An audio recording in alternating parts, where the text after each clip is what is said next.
I went to the doctor the other day and he told me I was going deaf.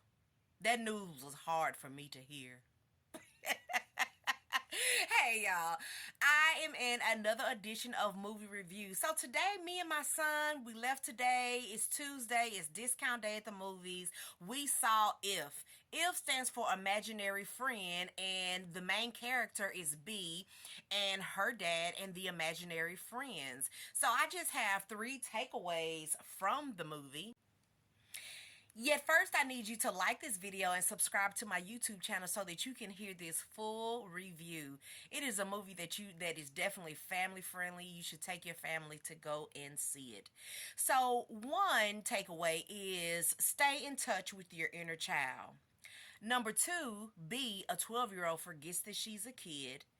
And number three, you cannot see your imaginary friends if you forget that you need them.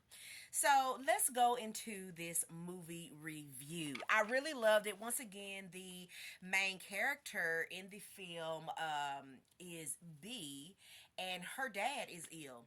B has lost her mother. And she feels a little numb emotionally. So one big point that you can look at is the fact that when we lose our sense of innocence for whatever reason, whether it be a death in the family or grief that we're experiencing, we can forget that which brings us comfort. We can grow numb to our emotions and forget that which brings us comfort.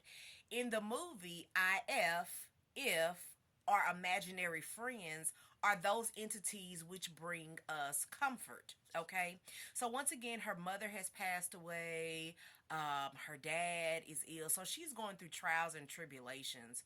So just keep in mind, again, with imaginary friends, their purpose is to give us some type of comfort in every way.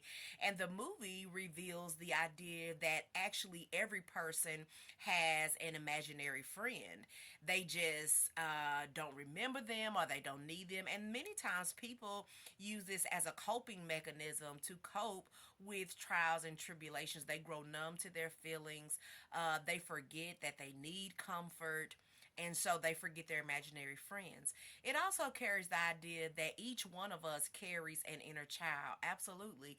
I may be 43, but that 4-year-old that went through trials and tribulations at age 4 still lives inside of me, and we have to keep in touch with our inner child, and most importantly, the things that brought that inner child comfort.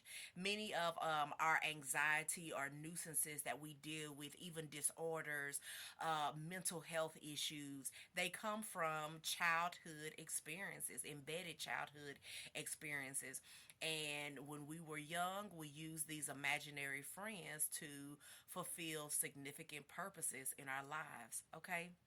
So stay in touch with your inner child. And at the end, I'm going to give you a story about my personal imaginary friends, because I did have them. Once again, you had them too.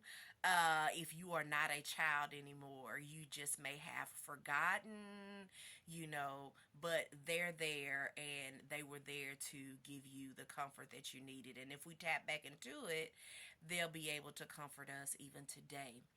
Okay? I really appreciated the point that B, the 12-year-old, actually forgets that she is a child.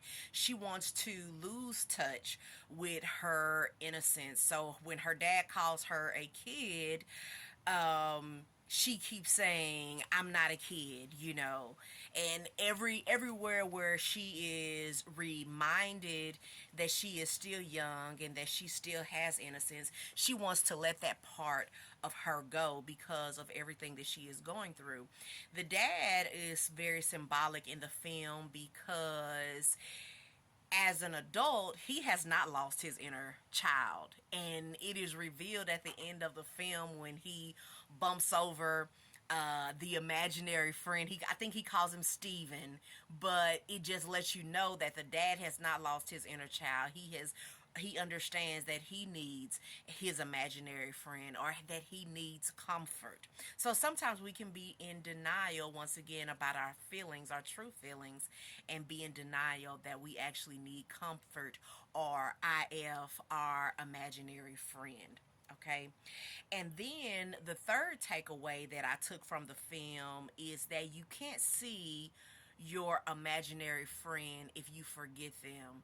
So the reason why we don't see our comfort or see our imaginary friend is because once again, maybe due to just the vicissitudes of life, or getting busy in life, or doing too much adulting, we may not realize that we need comfort in life.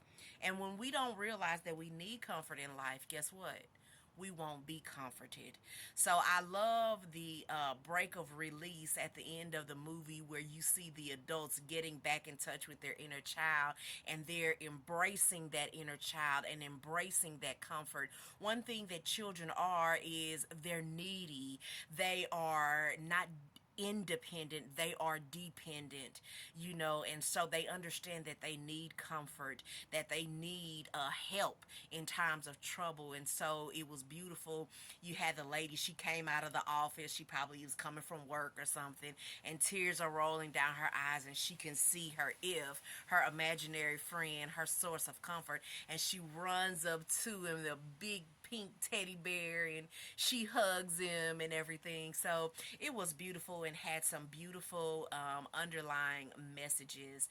And I have to say, I'll give my own personal experience with my imaginary friend. My imaginary friend was a room full of classroom students, and they were all my teddy bears. And I believed in them so much. When my mom would come into the room, I would say, "Shh, you are disturbing my class." But this classroom, and I feel that I even give them an audience today, but it is a group of individuals. They're young, they're innocent, they are moldable, and I am teaching them. I'm in control of them.